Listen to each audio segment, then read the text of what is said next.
جب تک جیوں میں آقا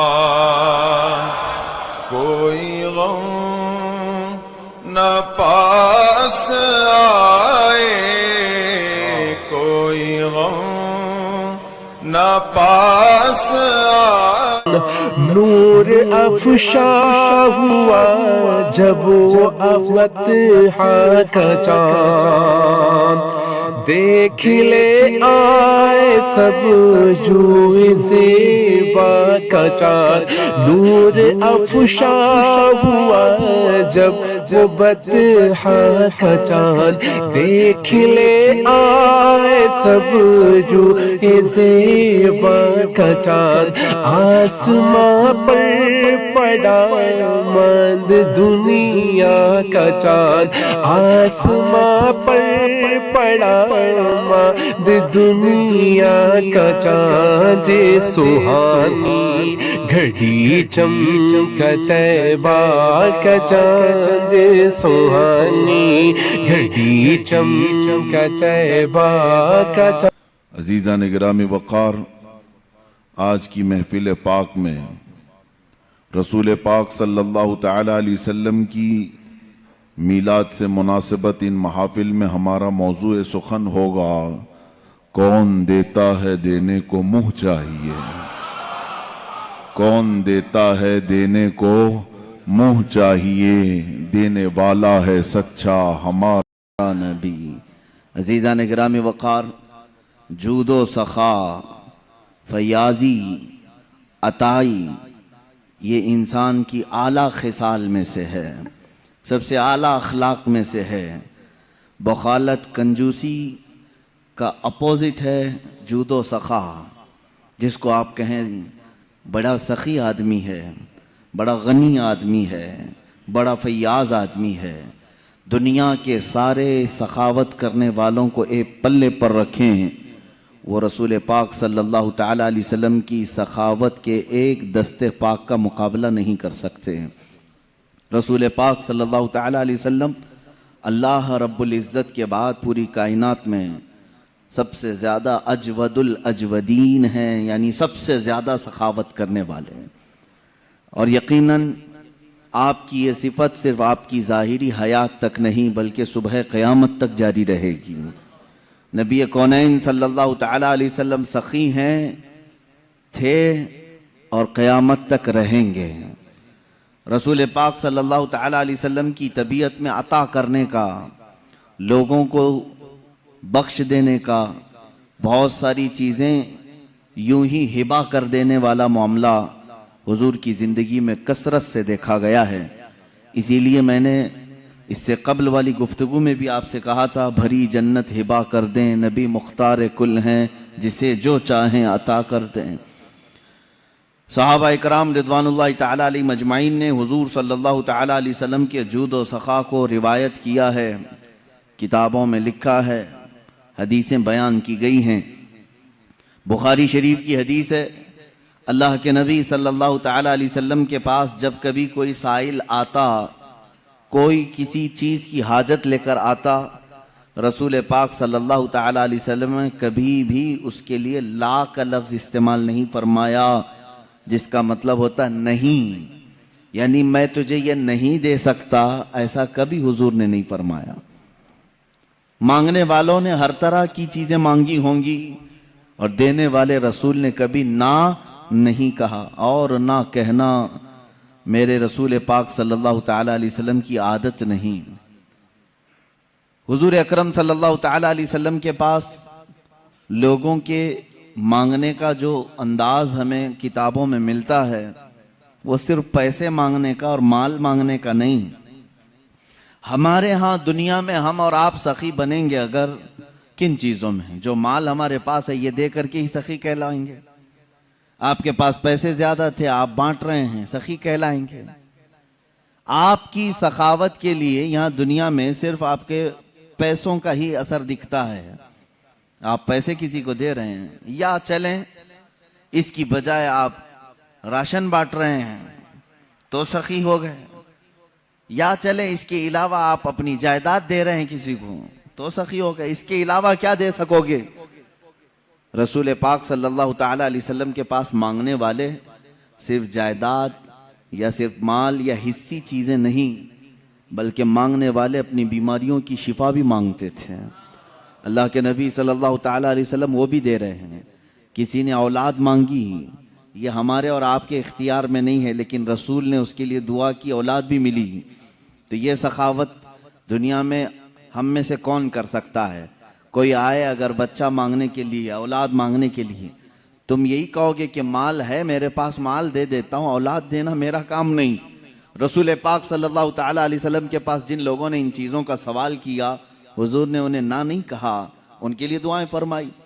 کئی ایسے صحابہ ہیں جنہوں نے اپنے ان چیزوں کا سوال کیا ہے جس کا براہ راست اللہ سے تعلق ہے، لیکن رسول کریم صلی اللہ تعالیٰ علیہ وسلم نے نہ نہیں فرمایا۔ یہ اس بات کی دلیل ہے کہ دینے والا حقیقی مالک اللہ ہی ہے، لیکن رسول کے دروازے سے عطا کرتا ہے۔ ایک صحابی، یہ ترمذی شریف کی حدیث ہے، وہ آئے حضور پاک صلی اللہ تعالیٰ علیہ وسلم کی بارگاہ میں، اپنی آنکھوں کا نابینا تھے، آنکھوں کی شکایت لے کر کے آئے۔ حضور اکرم صلی اللہ تعالیٰ علیہ وسلم سے عرض کرنے لگے، میرے آنے جانے میں بڑی دقت ہوتی ہے، میں نمازوں کے لیے آ نہیں سکتا، اور آنکھ میری بینا نہیں ہے جس کی وجہ سے بڑی مشکلیں ہیں۔ حضور پاک صلی اللہ تعالیٰ علیہ وسلم نے انہیں مسجد میں 2 رکعت نماز ادا کرنے کا حکم دیا اور فرمایا، جا اللہ رب العزت کی بارگاہ میں یوں عرض کر کہ اے اللہ، میں تیرے نبی کے واسطے سے تجھ سے آنکھ مانگ رہا ہوں۔ اس صحابی نے کہا، میں نے ایسے ہی کہا جیسے رسول نے فرمایا تھا، مسجد کے دروازے سے باہر نہیں نکلا تھا کہ میری آنکھیں روشن ہو چکی تھیں۔ اب یہ آنکھ دینا بھی اللہ کے حبیب صلی اللہ تعالیٰ علیہ وسلم کے اختیار میں ہے۔ میرے عزیزو، حقیقی عطا کرنے والا مالک اللہ ہی ہے، لیکن رب تبارک و تعالیٰ مسبب الاسباب ہے، پوری کائنات کو اس نے اسباب میں رکھا ہے۔ اگر کوئی تم سے یہ کہتا ہے یہ تو شرک ہے کسی اور سے مانگنا، اللہ ہی سے مانگنا چاہیے، اللہ ہی دیتا ہے۔ میرے عزیز، اللہ رب العزت کا دستور یہ ہے، وہ کسی بھی چیز کا محتاج نہیں۔ وہ چاہتا تو براہ راست تم کو آسمان سے اتار دیتا، ماں اور باپ کے ہونے کی ضرورت کیوں پیش آئی تمہارے؟ وہ اللہ تعالیٰ پوری کائنات کو اسباب میں رکھا ہے۔ ایک عورت ایک مرد کے اختلاط سے بچہ دنیا میں آتا ہے، یہ سب کو معلوم ہے کہ اللہ ماں اور باپ کا محتاج ہے؟ بغیر ماں باپ کے بھی اللہ بچہ پیدا کر سکتا ہے، لیکن اس نے کائنات کا نظام اسباب پر رکھا ہے۔ تمہیں وہ چاہے تو اناج سیدھے بارش برسا کر کے دے دے، لیکن نہیں، اس نے اسباب پر رکھا ہے کہ تم زمین کے اندر ایک بیج بو گے، وہ کومپل کی شکل میں اگے گا، پھر پودا آئے گا، پھلیاں ہوں گی، اناج آئے گا، پھر کاٹو گے، پھر گھر میں اناج آئے گا۔ یہ اتنے مراحل سے جو گزارا جا رہا ہے، کیا اللہ اس چیز کا محتاج ہے؟ نہیں، محتاج نہیں، لیکن اس کا قانون ہے، وہ دنیا کی تمام چیزوں کو اسباب پر رکھا ہے۔ عزیزان گرامی، اس نے قرآن بھی ہمیں ڈائریکٹ نہیں دیا، چاہتا تو پورے انسانوں کو ایسی قرآن سنا دیتا، نہیں، بلکہ اپنے نبی کے سینے کے واسطے سے قرآن پہنچایا ہے۔ ایمان ہم تک رسول کے ذریعے سے آیا۔ ان تمام چیزوں میں جب تمہیں کوئی شک و شبہ نہیں ہوتا، تو پھر رسول پاک صلی اللہ تعالیٰ علیہ وسلم کی بارگاہ کے متعلق اگر ہم یہ کہیں وہاں سے شفا بھی مل سکتی ہے، اولاد بھی مل سکتی ہے، مال و متاع بھی مل سکتے ہیں، تو پھر شرک اور بدعت اور خرافات کے فتوے کیوں یاد آتے ہیں؟ یہاں پر بھی یہی فارمولے پہ عمل کرو، دینے والا حقیقی مالک اللہ ہی ہے، لیکن جس طرح وہ بارش برسانے کے لیے فرشتہ رکھا ہے، ہوا چلانے کے لیے فرشتے رکھا ہے، پوری کائنات کو رزق تقسیم کرنے کے لیے اپنا محبوب کیوں نہیں رکھے گا؟ رسول پاک صلی اللہ تعالیٰ علیہ وسلم کا در یقیناً یہ اللہ کا ہی در ہے، بخدا خدا کا یہی ہے در، نہیں اور کوئی مفر مقر جو وہاں سے ہو یہیں آ کے ہو، جو یہاں نہیں تو وہاں نہیں۔ میرے عزیزو، رسول پاک صلی اللہ تعالیٰ علیہ وسلم کی جود و سخا کے متعلق صحابہ کرام نے جو روایات بیان کی ہیں، وہ میں چند روایات کے بعد آگے بڑھتا ہوں، مثالوں کے ذریعے سے، دلائل کے ذریعے سے آپ کو میں بتاتا ہوں۔ حقیقت میں آپ حضور پاک صلی اللہ تعالیٰ علیہ وسلم کی ہر عادت کو سننے کے بعد، اس سے قبل آپ نے سنا ہے حضور حسن و جمال میں بے مثل و بے مثال تھے، حضور پاک صلی اللہ تعالیٰ علیہ وسلم کا رحم کرنے میں کوئی دوسرا ثانی نہیں ہے، حضور پاک صلی اللہ علیہ وسلم کا عدل کرنے میں کوئی دوسرا ہمسر نہیں نظر آتا، ان کے برابر کسی بھی خلق میں، کسی بھی عادت میں کوئی دوسرا نہیں دکھتا، اسی طرح عطا کرنے میں بھی ان کے برابر کوئی دوسرا ملتا ہی نہیں۔ اخیر میں تم مجبوراً ہو یا مسرورن ہو یہ کہو گے سب سے اعلیٰ و والا ہمارا نبی، سب سے بالا و والا ہمارا نبی۔ آپ کو یہ کہنا پڑے گا حضور پاک صلی اللہ تعالیٰ علیہ وسلم سب سے اعلیٰ ہیں کن چیزوں میں؟ ہر عادت میں، ہر خصلت میں، ہر خلق میں میرے آقا کو اللہ تعالیٰ نے عظیم بنایا ہے۔ عزیزان گرامی، رسول پاک صلی اللہ تعالیٰ علیہ وسلم کی سخاوت کے متعلق فرماتے ہیں صحابہ، خاص طور پر رمضان کا مہینہ جیسی آتا اللہ کے نبی صلی اللہ تعالیٰ علیہ وسلم اتنا عطا کرتے کہ پورے 11 مہینے میں اتنا نہیں ہو۔ 11 مہینے کی سخاوت ملا کر رمضان کا مقابلہ نہیں ہوتا۔ ایک بار بحرین سے حضرت علا الحضرمی رضی اللہ تعالیٰ عنہ وہاں کے گورنر تھے، بحرین سے انہوں نے 1 لاکھ درہم حضور کے تحفے میں پیش کیے۔ 1 لاکھ درہم بہت بڑی قیمت ہوتی ہے، آج کے اعتبار سے 100 کروڑ کے اوپر چلے جائیں۔ وہ چاندی کے درہم ہوا کرتے تھے، ان کی مالیت، ان کی قیمت بہت زیادہ ہوا کرتی۔ حضور پاک صلی اللہ تعالیٰ علیہ وسلم کی بارگاہ میں وہ 1 لاکھ درہم آئے۔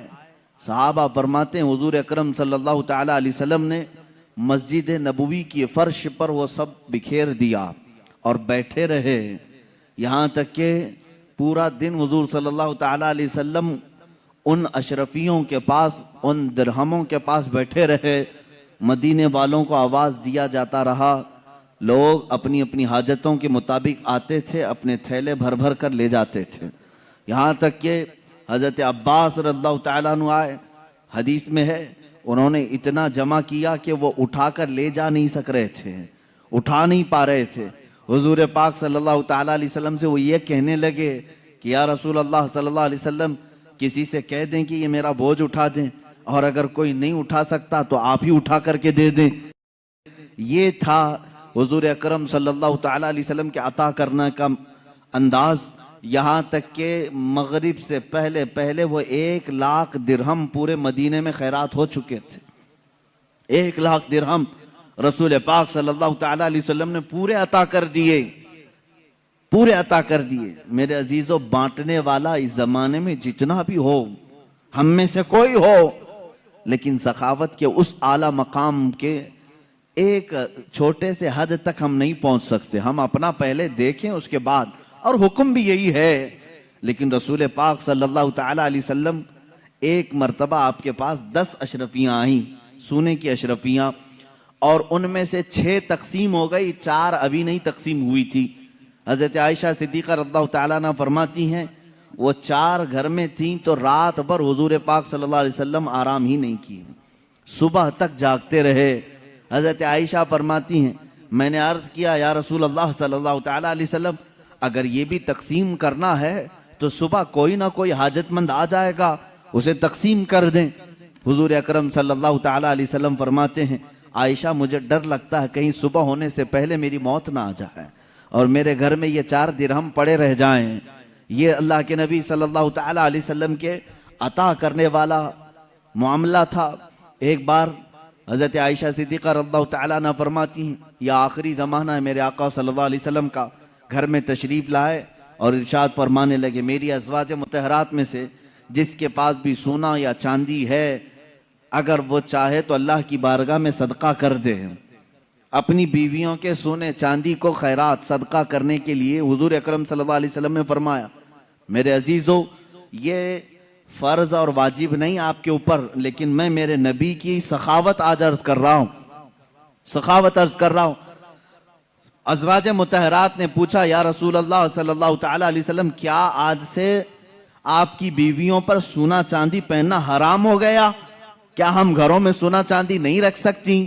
جواب سنیں میرے آقا صلی اللہ علیہ وسلم ارشاد فرماتے ہیں یقیناً تم رکھ بھی سکتی ہو، پہن بھی سکتی ہو۔ سونا اور چاندی زیورات تمہارے لیے حلال ہیں، رکھ بھی سکتی ہو، پہن بھی سکتی ہو، مگر تمہارے شوہر محمد صلی اللہ تعالی علیہ وسلم اپنے متعلق فرماتے ہیں میرا یہ ارادہ ہے، میری یہ تمنا ہے کہ میں دیکھ رہا ہوں میرا آخری وقت آ چکا ہے، میں اپنے رب کے حضور جانے والا ہوں، تو میری یہ تمنا ہے کہ میں اس حال میں اللہ سے ملاقات نہ کروں کہ دنیا میں میرے گھر میں سونا اور چاندی پڑا ہوا ہو، میں سونے اور چاندی کا مالک بن کر کے اللہ کی بارگاہ میں نہیں جانا چاہتا، میں فقیرانہ زندگی میں اللہ کی حضور حاضر ہونا پسند کرتا ہوں۔ یہ رسول کریم صلی اللہ تعالی علیہ وسلم کے وہ اخلاق کریمانہ ہیں۔ عزیزان گرامی وقار، پوری زندگی پاک آپ دیکھیں، مال سے محبت میرے آقا صلی اللہ علیہ وسلم نے نہیں فرمائی، ہاں آپ کے لیے قدر ضرورت، بلکہ آپ زندگی میں اسلام کی روش پر چلتے ہوئے کروڑوں کما لیں، اسلام اس کو ناجائز نہیں کہتا، لیکن اگر تمہارے اوپر مال کی محبت کا غلبہ آ گیا، وہ غالب آ گیا، تو یہیں سے تمہاری بربادی کے بھی دن شروع ہو جاتے ہیں۔ کبھی ایسا اگر دل میں آنے لگ جائے کہ مال پورا میرے پاس ہے، زکوٰۃ نکالوں کہ نہیں نکالوں، سمجھ جانا کہ مال نے تمہارے دل پر غلبہ کر لیا ہے۔ تمہارے پاس 100 روپے تھے، 5 روپے کوئی سوال کرنے والا آ گیا تھا، تمہارے دل میں یہ خیال آنے لگ جائے 5 اس کو دوں یا نہ دوں، تو سمجھ لو کہ غلبہ تمہارے دل پر مال کا آ گیا ہے۔ 95 پر پھر تم یعنی قانے نہیں ہو، قناعت نہیں کر رہے ہو، صبر نہیں ہے تمہیں، 5 کے جانے پر بھی صبر دل میں نہیں آ رہا ہے، تو سمجھ لو کہ دل میں محبت مال کے غلبہ پا چکا ہے۔ یہیں سے برائیوں کے اثرات شروع ہوتے ہیں۔ جس دنیا کی اور جس مال کی مذمت شریعت میں آئی ہے، وہ ہر مال کی نہیں ہے۔ آپ کماؤ، خوب کماؤ، لیکن ایسے ہی جیسے سمندر میں کشتی تیرتی ہے، سمندر میں کشتی تیرتی ہے، جب تک کشتی پانی کے اوپر چل رہی ہے اس کی زندگی ہے، اس کی بقا ہے، لیکن پانی اگر کشتی کے اندر آ گیا تو پانی میں وہ کشتی غرق ہو جاتی ہے، ڈوب جاتی ہے۔ تم دنیا میں رہو، مال جتنا چاہے کما لو، لیکن تمہارے اندر دنیا آ گئی تو ڈوب جاؤ گے، غرق ہو جاؤ گے۔ اب یہ کیسے پتا چلے گا کہ میرے اندر دنیا بھر گئی ہے یا نہیں بھری؟ یہ تمہارے اٹھنے والے ہاتھ ہی بتائیں گے، یہ تمہارے دینے والے ہاتھ ہی بتائیں گے کہ جب ضرورت مند تمہارے پاس آتا ہے تو تمہارے پاس مال ہونے کے باوجود تم اسے دینے کا خیال کرتے ہو یا نہیں کرتے ہو۔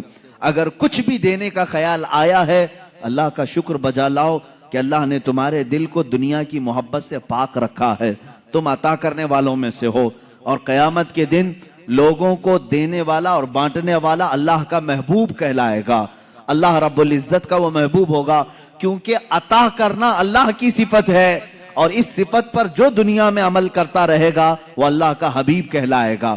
قیامت کے دن وہ پاکوں میں اور انعام پانے والوں میں شمار ہوگا۔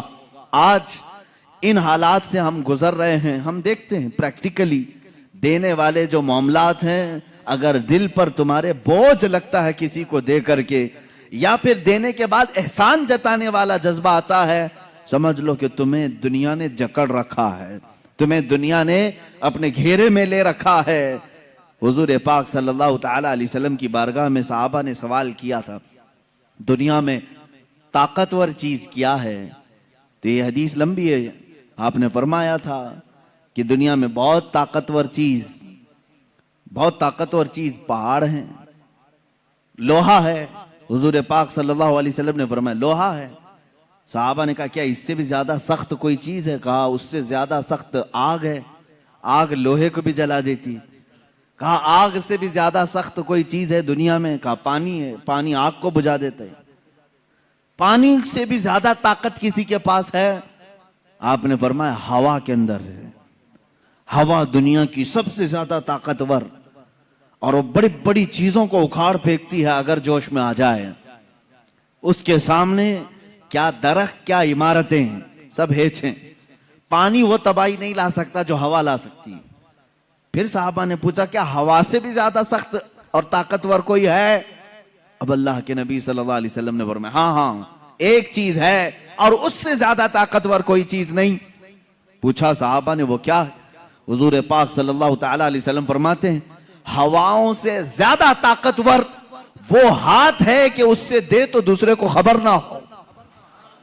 وہ ہاتھ سب سے زیادہ طاقتور ہے کہ بند مٹھی میں دیا دوسرے ہاتھ کو خبر نہیں ہوئی. وہ دنیا کا سب سے طاقتور ترین ہاتھ ہے. یہ اخلاص کے ساتھ جو اللہ کی بارگاہ میں دیا گیا ہے وہ ہاتھ قیمتی ہے. عزیزان گرامی وقار، سخاوت انسان کے لیے کیا درجہ رکھتی ہے حدیث سے سن لو. حضور صلی اللہ تعالی علیہ وسلم نے فرمایا سخاوت جنت کے درختوں میں سے ایک درخت ہے. کیا ہے؟ درخت ہے سخاوت. سخاوت تو کوئی ہارڈ لفظ میں نہیں کہہ رہا ہوں، سب کو معلوم ہے. دینے والے آدمی کو، اس کو دانی آپ کہتے ہو اپنی زبان میں، بہت دانی ہے، دیالو ہے یا فیاض ہے یا سخی ہے. سخاوت جنت کے درختوں میں سے ایک درخت ہے اور اس کی شاخیں دنیا میں پھیلی ہوئی ہیں. یہ حدیث ہے. حضور صلی اللہ علیہ وسلم فرماتے ہیں اب دنیا میں جس نے اس کی شاخ پکڑ لی، جو دنیا میں سخاوت کیا، گویا کہ اس درخت کی شاخ کو اس نے پکڑ لیا. میرے آقا فرماتے ہیں یہ شاخ اسے اپنی جڑ تک جنت میں لے جائے گی. وہ پکڑ لیا ہے شاخ کو اور یہ شاخ اسے اپنی جڑ جو جنت میں درخت ہے وہاں تک لے جائے گی. اور میرے آقا صلی اللہ علیہ وسلم نے فرمایا بخالت، کنجوسی، مال کو دبا کر کے رکھنا، اس کے بھی 3 درجے ہیں الگ الگ. بخالت الگ الگ قسم کی ہے. ایک بخالت تو یہ ہے کہ اپنے پہ تو خرچہ کرتا ہے لیکن دوسروں کو نہیں دیتا. اپنے پہ خرچ کرتا ہے دوسروں کو نہیں دیتا، یہ بھی بخیل ہے. ایک اس سے بھی اعلیٰ قسم کا بخیل ہے، ڈینجر قسم کا کنجوس، نہ دوسروں پہ خرچ کرتا ہے نہ اپنے پہ خرچ کرتا ہے. وہ پھر کیوں مال کماتا ہے؟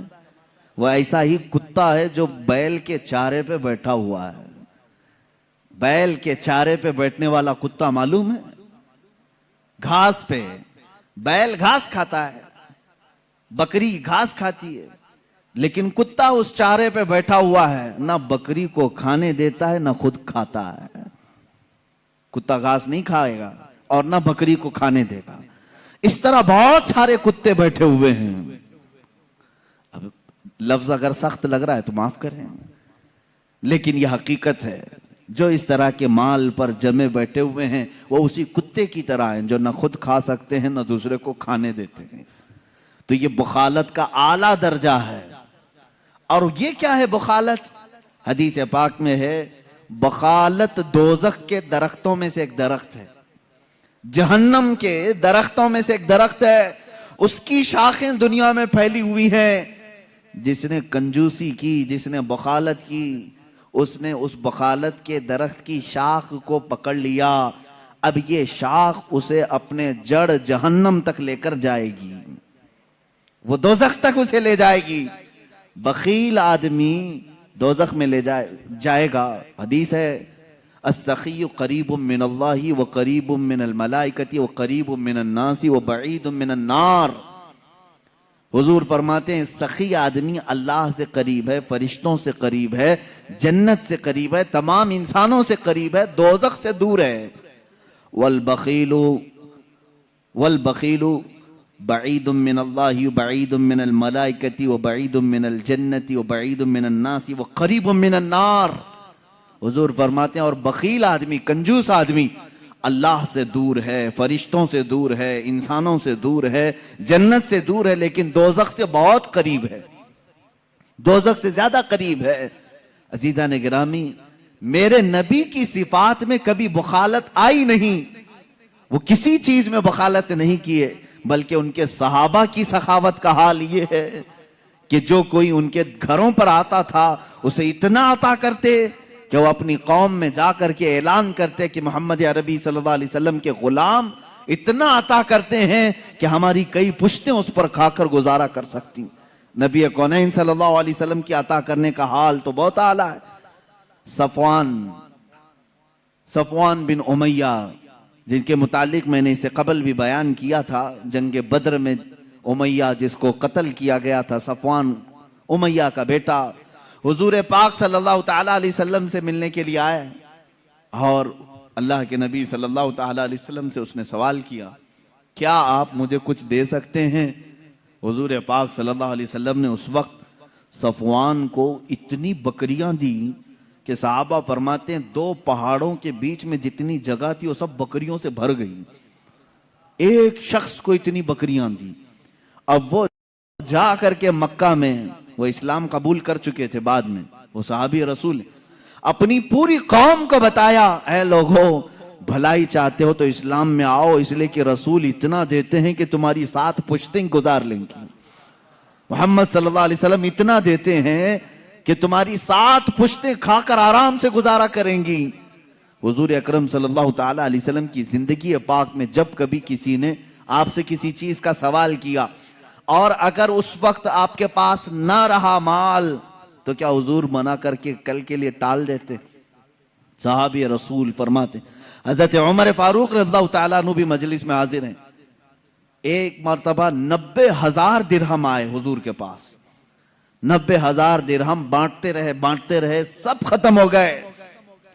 ایک عورت تاخیر سے آئی، اس نے کہا یا رسول اللہ صلی اللہ علیہ وسلم میں مدینے کی غریب عورت ہوں، سنا ہے آج مال بانٹا جا رہا ہے، مال تقسیم کیا جا رہا ہے، مجھے بھی کچھ عطا کریں. حضور پاک صلی اللہ علیہ وسلم نے فرمایا سب بٹ گیا ہے، یہ نہیں فرمایا کہ اب کیا دوں گا، ہو گیا چلو ختم ہو گیا. نہیں، رسول کریم صلی اللہ تعالی علیہ وسلم نے حضرت عمر سے فرمایا، کہا اے عمر کیا مجھے 2 دن کے لیے قرضہ مل سکتا ہے؟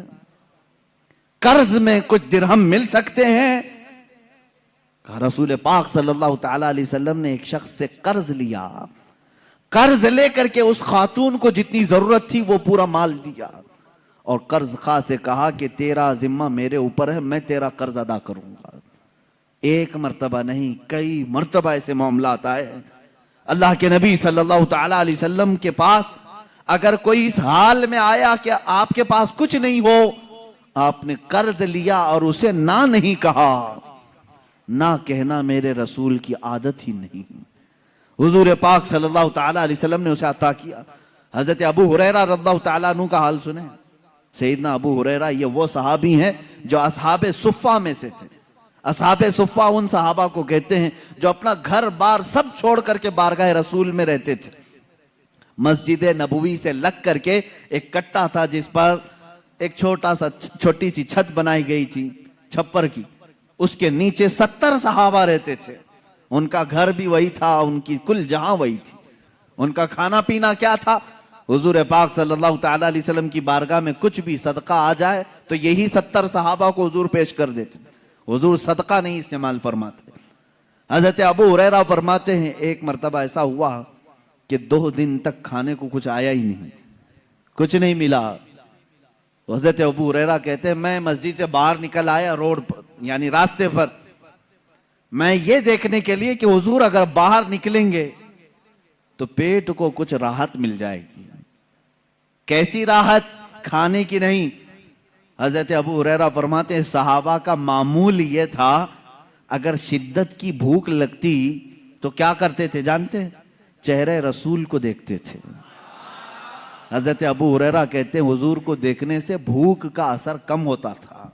میں انتظار میں کھڑا رہا، رسول پاک صلی اللہ تعالی علیہ وسلم تشریف لائیں، جلوہ جہاں آرا کی زیارت کروں اور پیٹ کے یعنی بھوک کی شدت کو کم کروں. کہتے ہیں میری خواہش ہی ہوئی تھی کہ میرے آقا اپنے دروازے سے باہر تشریف لائے. حضرت ابو ہریرہ دوڑتے ہوئے گئے، کہتے ہیں میں جھک گیا تھا بھوک کی وجہ سے. اللہ کے نبی صلی اللہ تعالی علیہ وسلم نے پوچھا ان سے ابو ہریرہ اس دوپہر کے وقت کس چیز نے تجھے باہر نکالا؟ کون سی چیز تجھے باہر لے آئی؟ حضرت ابو ہریرہ کے اپنے پیٹ کی طرف اشارہ کر کے کہنے لگے یا رسول اللہ صلی اللہ علیہ وسلم بھوک ہے، بھوک ہے. حضور اکرم صلی اللہ تعالی علیہ وسلم مسکرائے. حضرت ابو ہریرہ فرماتے ہیں اللہ کے نبی صلی اللہ علیہ وسلم نے اپنا جبہ اٹھایا اور دکھایا تو اس پر 2 پتھر بندھے ہوئے تھے. حضرت ابو ہریرہ نے پوچھا یا رسول اللہ صلی اللہ علیہ وسلم یہ کس کے لیے؟ میرے آقا صلی اللہ علیہ وسلم نے فرمایا ابو ہریرہ پچھلے 3 دن سے میرے گھر میں بھی فاقہ ہی ہے لیکن اس پر بھی مسکراہٹ ہے، شکوہ و شکایت نہیں. فاقہ تو میرے آقا کا شوق تھا، ورنہ وہ مالک و مختار رسول ہیں، ان کے لیے دسترخوان جنت سے اتارے جائیں۔ فاقہ میرے آقا کا شوق تھا۔ حضور پاک صلی اللہ تعالی علیہ وسلم جب یہ کہتے ہیں تو حضرت ابو ہریرہ نے کہا ان کے گھر میں 3 دن سے فاقہ ہے، میں تو 2 دن سے بھوکا تھا، اب کیا کہوں؟ لیکن یہاں پر بھی نہ کہنا میرے آقا کی عادت نہیں۔ ابو ہریرہ سے کہا چلو تمہارا کچھ نہ کچھ انتظام کریں گے۔ لے کر کے راستے سے چلے تو حضرت ابو بکر و عمر بھی مل گئے، وہ دونوں بھی بھوکے تھے، وہ بھی بھوک کی وجہ سے ہی باہر نکلے تھے۔ حضور صلی اللہ تعالی علیہ وسلم ان ساتھیوں کو لے کر سیدھے ابو ایوب انصاری کے مکان پر آئے، میزبان رسول تھے۔ اللہ کے نبی صلی اللہ تعالی علیہ وسلم ان کے گھر پر اکثر جایا کرتے تھے۔ وہ کتنے خوش نصیب صحابہ ہیں جن کے گھر کائنات کا آقا آتا ہو۔ حضور صلی اللہ تعالی علیہ وسلم خود تشریف لے آتے۔ حضرت ابو ایوب انصاری گھر پر تھے، دیکھا حضور پاک تشریف لائے۔ حضور نے خود پوچھا کہ ابو ایوب گھر میں کھانے کا کچھ ہے؟ انہوں نے کہا اے اللہ کے نبی صلی اللہ تعالی علیہ وسلم، پکا تو کچھ ہے نہیں، آپ حکم فرما دیں تو ایک بکری کا بچہ ہے اسے ذبح کر دوں۔ حضور اکرم صلی اللہ علیہ وسلم نے حکم فرمایا، بکری ذبح ہو گئی۔ اب یہاں پر دیکھیں یہ صحابہ حضور کے ساتھ دسترخوان پر ہیں، بکری ذبح ہوئی صحابی رسول کے گھر میں۔ حضرت ابو ایوب یہ کبھی نہیں سوچتے تھے ایک ہی بچی ہے وہ بھی مہمان آ گئے، بلکہ وہ جب بھی حضور تشریف لاتے وجد میں آتے تھے، اپنی خاتون سے کہتے تھے کہ آج میری کامیابی کا دن ہے، آج ہمارے اوج ہیں، آج ہمارے مقدر جاگے ہوئے ہیں۔ حضرت ابو ایوب کے گھر کھانے سالن بنا گوشت کا۔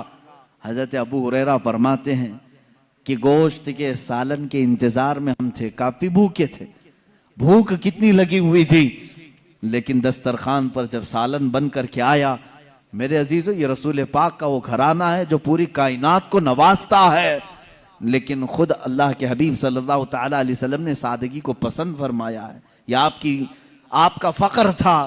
دسترخوان پر سالن آیا، حضرت ابو ہریرہ اس وقت تک یہ سوچتے تھے شاید میرے سے زیادہ بھوکا کوئی نہیں ہوگا، میرے سے زیادہ کوئی بھوکا نہیں رہے گا۔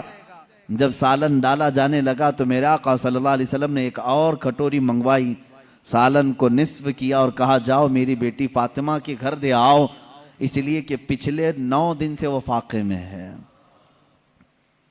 اللہ اکبر۔ یہ لجپال گھرانہ، سخی گھرانہ، نہ کہنا ان کی عادت نہیں۔ قرآن نے تو ان کی فضیلت میں آیت نازل کی، وَيُطْعِمُونَ الطَّعَامَ عَلَى حُبِّهِ مِسْكِينًا وَيَتِيمًا وَأَسِيرًا۔ آپ نے سنا ہوگا سیدہ کائنات فاطمہ الزہرا کے گھر میں روزے سے تھے سارے لوگ، ایک دن ایک یتیم آیا 5 روٹیاں دے دیں، دوسرے دن ایک قیدی آیا 5 روٹیاں دے دی، ایک مسکین آیا اسے 5 روٹیاں دیں، 3 دن تک صرف پانی پر وہ افطار کرتے رہے۔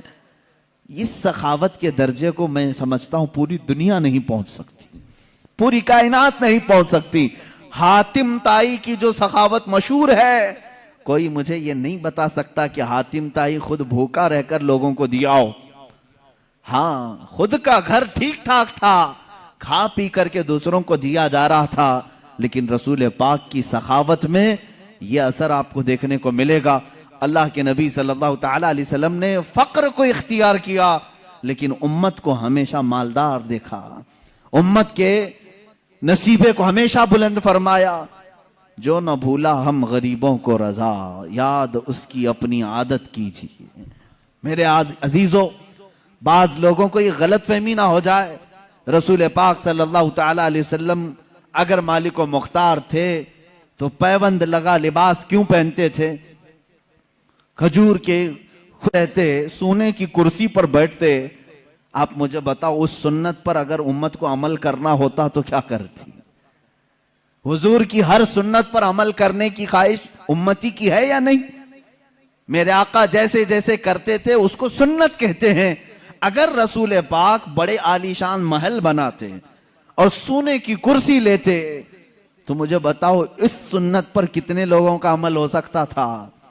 حضور کی پوری زندگی ایسی عادتیں ہیں کہ بغیر چھت والا غریب بھی میرے آقا کی سنت پر عمل کر سکتا ہے۔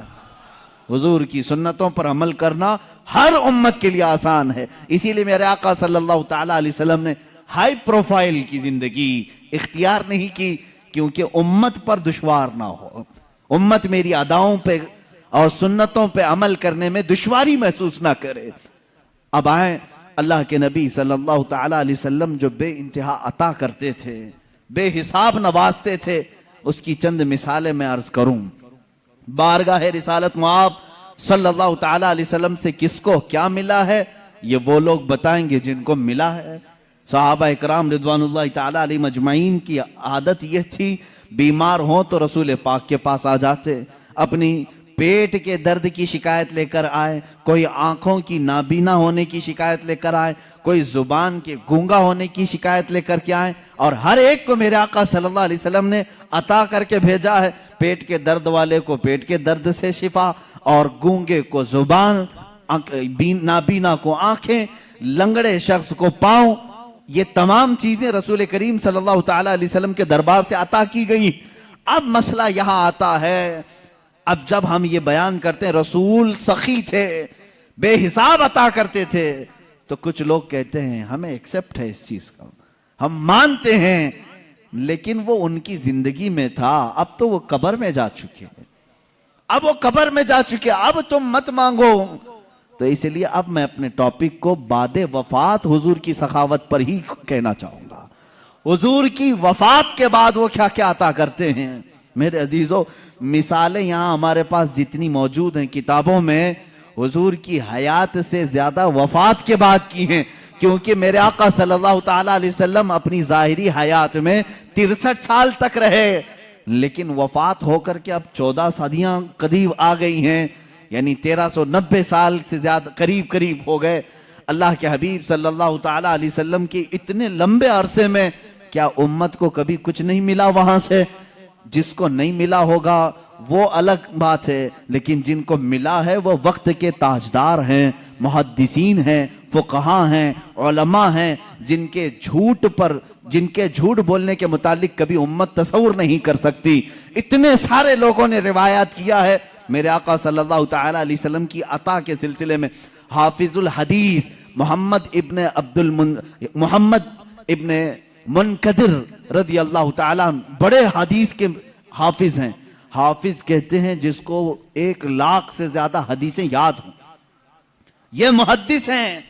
حافظ محمد رحمہ اللہ یہ فرماتے ہیں مدینہ طیبہ میں ہم رہتے تھے, میرے باپ کے پاس ایک شخص نے 80 دینار یا 80,000 جو بھی ہے 80 دینار امانت کے طور پر رکھا, اور وہ تجارت کی غرض سے یا پھر کسی کام کی غرض سے باہر چلا گیا, اور اس نے میرے باپ سے کہا تھا کہ جب میں آ جاؤں تو مجھے میری امانت واپس کر دینا, لیکن جب تک تیرے پاس ہے چاہے تو استعمال کر لینا, اجازت اگر دیا ہے امانت دار تو آپ امانت کا استعمال کر سکتے ہیں, لیکن جب وہ واپس آئے تو اسے امانت لوٹا دی جائے.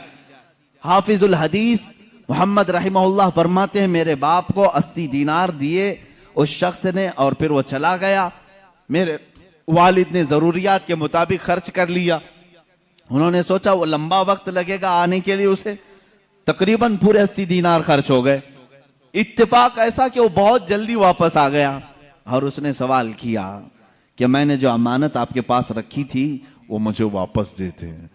یہ حافظ الحدیث مدینہ طیبہ میں رہنے والے حضور صلی اللہ تعالی علیہ وسلم کی وفات کے کئی سو سال بعد تشریف لائیں, کئی دہائیوں کے بعد تشریف لائیں. اب یہ کہتے ہیں میرے والد گھبرا گئے کہ میں اس کی امانت کو کیسے لوٹاؤں.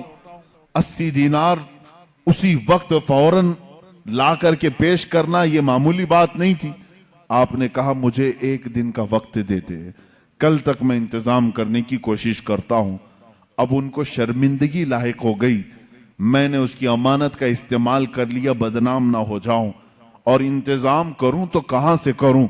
حافظ الحدیث رحمہ اللہ فرماتے ہیں میرے باپ سیدھے قبر رسول کے پاس آ گئے, روضہ رسول کے پاس بیٹھ کر رونے لگے, اور میں نے دیکھا ظہر سے عصر تک, عصر سے مغرب تک, مغرب سے عشاء, عشاء سے فجر تک وہ وہیں قبر رسول کے پاس بیٹھے رہے, روتے تھے, بار بار بارگاہ رسول صلی اللہ تعالی علیہ وسلم سے اتنا کہتے تھے کہ میرے آقا میری عزت کی حفاظت کر لیں، میری لاج رکھ لیں، میں نے وہ امانت خرچ کر دی، اب میرے پاس دینے کی طاقت نہیں۔ فجر کی نماز ہوئی، حافظ الحدیث محمد ابن منقدر رحمہ اللہ فرماتے ہیں ایک شخص مسجد نبوی شریف میں داخل ہوا، نماز ادا کی، فوراً یہ ہمارے والد کے پاس آیا اور ایک تھیلی ان کے سامنے پیش کی جس میں 80 دینار رکھے ہوئے تھے، کہا یہ لو میری طرف سے نذرانہ ہے۔ حضرت حافظ الحدیث کے والد کہتے ہیں میں نے گنا، پورے 80 دینار تھے۔ اس کے بعد میں شکر بجا لایا کہ مجھے کوئی تو دینے والا آیا ہے، لیکن جاتے جاتے اس شخص نے پوچھا کہ اے بندے کیا تو نے کل سے حضور سے شکایت لگا رکھی ہے؟ کل سے تو حضور کی بارگاہ میں شکایت لگا رکھی ہے؟ یہ کہتے میں کھڑا ہو گیا، میں نے پوچھا دینے والے تو نے نذرانہ کہہ کر کے دیا، میں نے حضور سے شکایت کی ہے یا نہیں کی ہے، اس سے تیرا کیا تعلق ہے؟ وہ کہتا ہے بات در حقیقت یہ ہے کل میرے رات میں معراج ہو گئی، میرے آقا تشریف لائے خواب میں اور تیری طرف مجھے اشارہ کر کے بتایا کہ اس شخص کو 80 دینار کی ضرورت ہے، تو اپنے گھر سے لے جا کر دے دے، یہ تیرا قرض میرے اوپر رہے گا۔ رسول پاک نے جب یہ فرمایا کہ تیرا قرض میرے اوپر رہے گا اور وہ میں قیامت کے دن ادا کروں گا، میرے لیے اس سے بڑھ کر کے نعمت کیا تھی؟ اے بندے تو مانگنے والا نہیں، میرے لیے جنت لے کر کے آیا ہے، مدینہ طیبہ میں تو آیا ہے جس کی وجہ سے مجھے قیامت کے دن میرے آقا کی شان سے انعام ملیں گے۔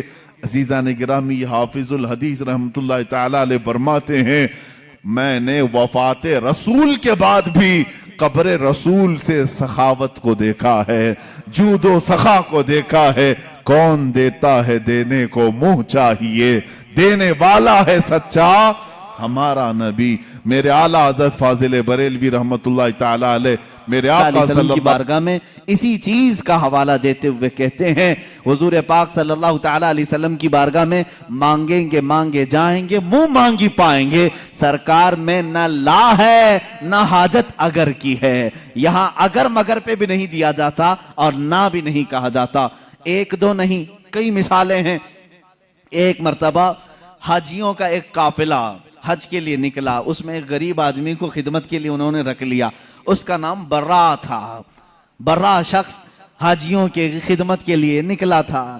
اب غریب آدمی سیٹھوں کی خدمت کر رہا تھا، حج ہوا، ظاہر سی بات ہے امیروں کا جیسے حج ہوا غریب کا بھی حج ہو گیا۔ گیا تھا خدمت کے لیے، جیسے آج بھی ٹور والوں کے ساتھ باورچی چلے جاتے ہیں، ان کا بھی حج ہو جاتا ہے۔ کھانا پکانے کے لیے گئے تھے لیکن حج بھی ہو گیا۔ اب حج ہونے کے بعد مدینے آئے تو سارے سیٹھوں نے مل کر اس کا مذاق اڑایا، کہا برا تو طفیلی حج کر لیا، پیسے تو کچھ لگایا نہیں، ہماری خدمت کے لیے آیا اور حج ہو گیا، پتہ نہیں تیرا قبول ہوا بھی کہ نہیں ہوا۔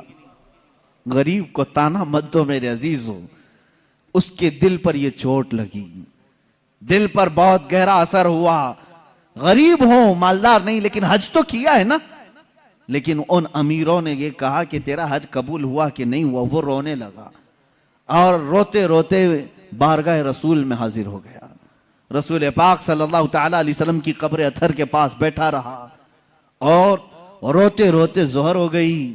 اس نے کہا آقا آپ کی امت کے ایک غریب کو لوگوں نے چھیڑا ہے، کیا آپ کا غریب بے سہارا بے کس بے یارو مددگار رہے گا؟ اس کے حج کے متعلق لوگ سوال کر رہے ہیں، پیسے والے سوال کر رہے ہیں۔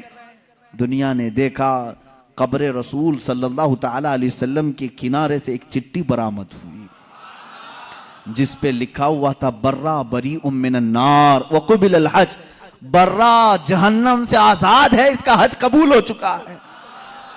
جو لوگ بیان کیے انہوں نے دیکھا لیکن کسی کو یہ نہیں خبر کہ یہ چٹھی آئی کہاں سے۔ میرے عزیزو، فقہاء، محدثین، علماء، اساتین ملت، سلف صالحین کا عقیدہ یہ تھا یا رسول اللہ تو زندہ ہے واللہ، تو زندہ ہے واللہ، میری چشم عالم سے چھپ جانے والے میرے آقا صلی اللہ تعالی علیہ وسلم آج بھی جود و نوال کے بادشاہ ہیں، سخاوت کے اعلیٰ ترین منصب پر فائز ہیں۔ آج بھی وہ اسی طرح دیتے ہیں جیسے کل دیا کرتے تھے، اور صبح قیامت تک نوازتے رہیں گے۔ عزیزان گرامی وقار، رسول کریم صلی اللہ تعالیٰ علیہ وسلم کے دربار سے جو کچھ بھی عطا کیا گیا ہے وہ ایک دو مثالیں نہیں۔ حافظ الحدیث ہیں ابو حفص سمرقندی رحمہ اللہ، ایک مشہور عالم دین ہے، انہوں نے اپنی کتاب میں لکھا ہے کہ مکہ مکرمہ میں ایک شخص کے ساتھ ایسا معاملہ پیش آیا کہ اس شخص کے والد کا انتقال ہوا، والد کا، باپ کا انتقال ہوا، لیکن باپ کا جیسے انتقال ہوا اچانک اس کے گھر میں معاملہ یہ ہوا کہ اس کے باپ کا چہرہ بگڑ گیا تھا، جانور کی طرح ہو گیا تھا۔ اب میت کا چہرہ اگر بگڑ جائے، گدھے کی طرح دکھے، کتے کی طرح دکھنے لگے، کیا وہ دوسروں کو زیارت کروا سکے گا؟ بیٹا جلدی سے چادر ڈال دیا اور رونے لگا کہ میرے باپ کی کون سی خطا تھی نہیں معلوم، اللہ کا غضب ہو گیا ہے۔ اب جنازہ اٹھاؤں تو کیسے اٹھاؤں؟ لوگ ہمیشہ تانا ماریں گے، ہمیشہ یہ کہیں گے کہ فلاں کا باپ مرنے کے وقت بگڑے ہوئے چہرے کے ساتھ دنیا سے گیا ہے، اللہ کا عذاب آیا تھا۔ گھر کے دروازے بند کر دیا، گھر والوں میں بیٹھ کر کے اس نے کہا کسی کو خبر نہ کرنا، گھر میں ہی گڑھا کھود کر یہیں دفن کر دیں گے۔ روتے ہوئے چادر ڈال کر بیٹھا ہے، وہ بیٹا بڑا غمگین تھا۔ تھوڑی دیر کے بعد گھر کے پیچھے والے دروازے کا کواڑ کھلتا ہے، ایک بزرگ گھر کے اندر آتے ہیں، ان کے چہرے پر چادر ہے، وہ سیدھے چلتے چلتے اس مرے ہوئے آدمی کے پاس آئے، چادر ان کے سر سے ہٹائی، اپنا ہاتھ اس کے چہرے پر پھیرا، پھر چادر ڈال دی اور اس بیٹے کے پاس آئے، پوچھا کہ کیا بات ہے، کیوں غم کر رہا ہے، کیوں رو رہا ہے؟ کہا آپ کون ہیں، کہاں سے آئے؟ میں تو نہیں جانتا، لیکن بات تو یہ ہے کہ میرے باپ انتقال کر گئے، ان کا چہرہ بگڑ گیا ہے، میں اسی غم میں رو رہا ہوں، اور آپ خدا کے واسطے کسی کو نہ بتائیں۔ آنے والے بزرگ نے کہا جا دیکھ تیرے باپ کا چہرہ تو سلامت ہے۔ وہ کہتا ہے میں جا کر اٹھا، چادر کو ہٹایا تو میرے باپ کا چہرہ تو چاند کی طرح چمک رہا تھا۔ ابھی میں اسی خوشی میں غم کے مارے پہلے رو رہا تھا، اب خوشی کے مارے آنسو آ گئے۔ اے اللہ تو نے میرے باپ کی عزت رکھی، میرے گھر کی عزت رکھی، میں ابھی اسی خوشی کے آنسوؤں میں تھا۔ آنے والے وہ بزرگ واپس جا چکے تھے، دروازے تک پہنچے تھے، میں دوڑتے ہوئے گیا، ان کا دامن پکڑا، آپ نے یہ مجھ پر احسان کیا، آپ فرشتے ہو یا اللہ کے ولی ہو، کون ہو جو میرے گھر پر اتنا بڑا احسان کیا؟ آنے والے بزرگ نے کہا انا محمد رسول اللہ صلی اللہ علیہ وسلم، کہا میں محمد اللہ کا رسول ہوں۔ حضور پاک صلی اللہ تعالیٰ علیہ وسلم نے فرمایا تیرے باپ کے انتقال کے وقت بات یہ تھی کہ اس کی ایک اچھی عادت تھی، تیرے باپ کی ایک اچھی عادت یہ تھی، یہ اس وقت تک سونے کے لیے بستر پر نہیں لیٹتا تھا جب تک رات میں 100 مرتبہ مجھ پہ درود نہیں بھیجتا تھا۔ ہر رات 100 مرتبہ یہ درود بھیجتا پھر سوتا، لیکن اس کی ایک خطا تھی، ایک گناہ تھا اس کا، لیکن باپ کا گناہ میں بیٹے کو نہیں بتاؤں گا۔ میرے آقا صلی اللہ تعالیٰ علیہ وسلم نے چھپایا، اس گناہ سے اللہ ناراض تھا جس کی وجہ سے اس کا چہرہ بدل گیا۔ یہ مکہ مکرمہ کی بات ہے، مکہ مکرمہ کی بات ہے، اس کی وجہ سے اس کا چہرہ بدل گیا۔ تیرے باپ کا روزانہ پڑھا ہوا درود جو فرشتہ میرے بارگاہ تک پہنچاتا ہے، اس فرشتے نے مجھے خبر کی کہ اے اللہ کے رسول آپ کے فلاں غلام کے ساتھ غضب ہو گیا ہے، اللہ نے عذاب نازل کیا، اس کا چہرہ بگڑ گیا ہے۔ اے رسول پاک وہ بندہ روزانہ آپ پر 100 بار درود بھیجتا تھا، کرم فرمائے۔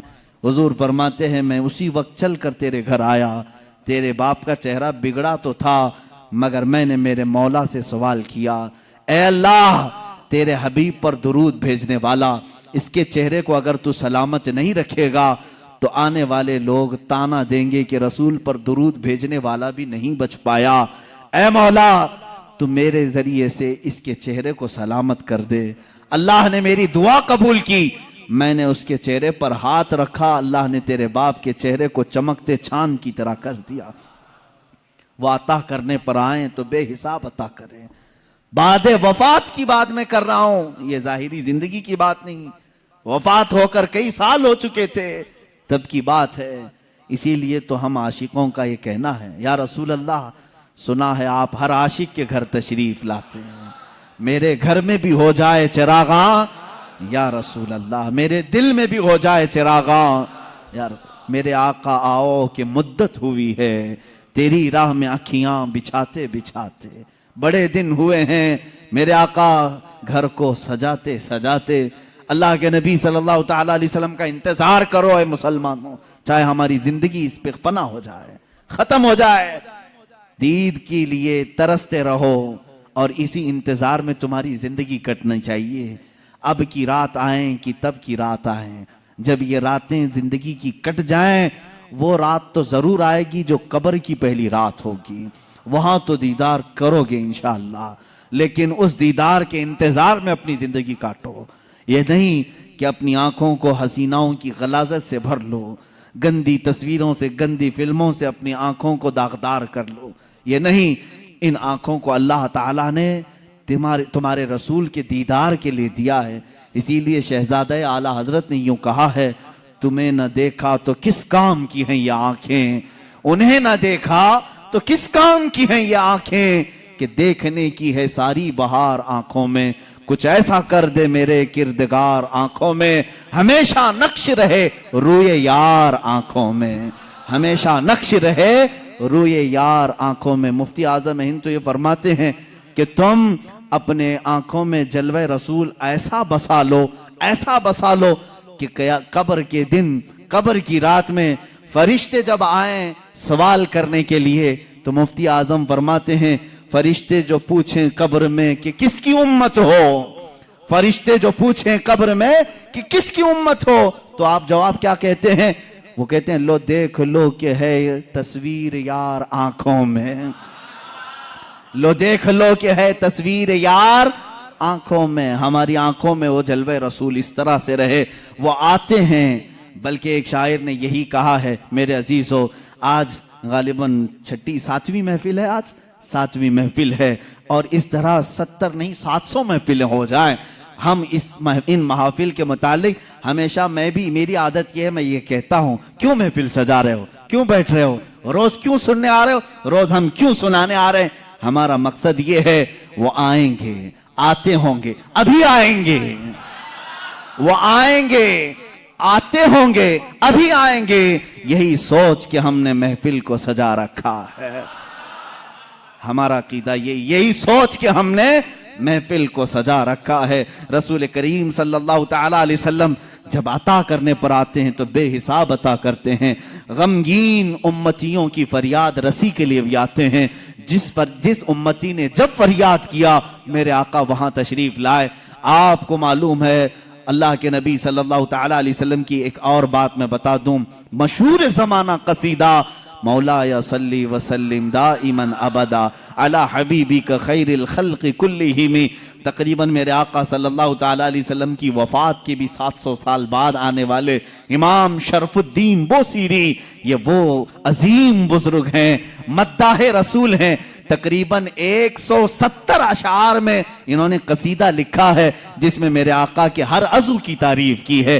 جس طرح آپ اگر ہندوستان کا کوئی بوسیری دیکھنا چاہتے ہیں، ہندوستان کا شرف الدین بوسیری دیکھنا چاہتے ہیں تو بریلی کے امام احمد رضا کو دیکھیں، جس نے اپنے نعتیہ کلام میں رسول پاک کے ہر عضو کو پیرو کر کے موتیوں کی طرح سجایا ہے، امام شرف الدین بوسیری۔